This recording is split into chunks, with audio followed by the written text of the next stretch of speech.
जिसका कोई आरंभ नहीं, कोई अंत नहीं।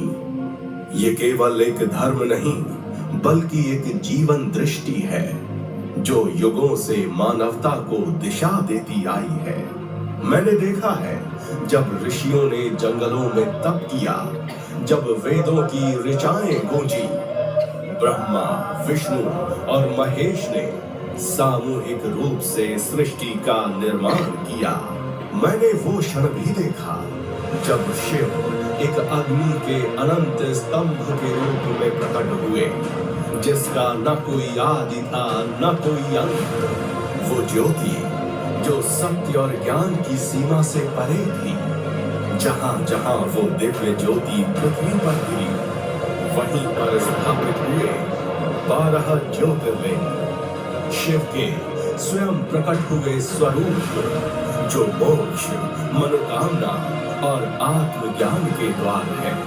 पर इन सभी में एक है जो सबसे विशिष्ट है, महाकालेश्वर, एकमात्र दक्षिणमुखी ज्योतिर्लिंग जो तांत्रिक परंपरा से जुड़ा हुआ है और जहां शिव स्वयं काल को नियंत्रित करते हैं।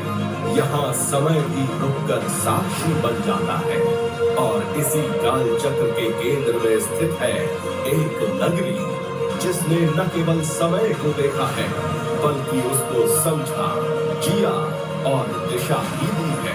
उज्जैन एक ऐसा ही नगर है जिसके हर पत्थर पर युगों युगों की कथाएं लिखी हुई है। यहाँ की मिट्टी में आदि अनादि काल की सभ्यता की गूंज है और आज के महाकाल लोक की दिव्यता भी। ये नगर सहस्त्राब्दियों से धर्म, संस्कृति और ज्ञान का प्रहरी रहा है। यहाँ अनेक पौराणिक कथाएं सांस लेती हैं। यहाँ हर भोर एक नए जीवन का पुनर्जन्म होता है। जब शिप्रा की लहरों पर सूर्य की पहली किरण उतरती है, मानो स्वयं ब्रह्मांड इस नगरी को नमन कर रहा हो और इस पुनर्जन्म की शुरुआत होती है महाकाल की भस्म आरती से।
उज्जैन में शिव के एक और रूप की आराधना होती है।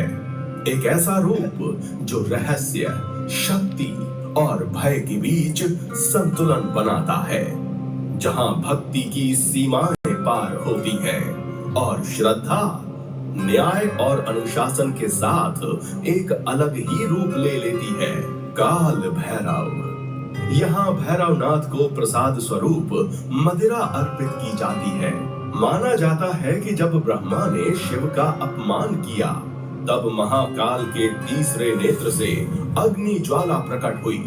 उसी दिव्य ज्वाला से उत्पन्न हुए काल भैरव, समय और संहार के अधिपति।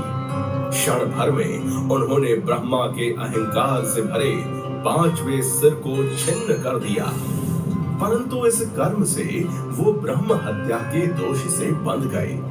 अंततः शिप्रा के पावन तट पर तपस्या से उनको शुद्धि मिली। तभी से वो उज्जैन के अनादि प्रहरी, नगर के सेनापति और अजय रक्षक बनकर विराजमान है।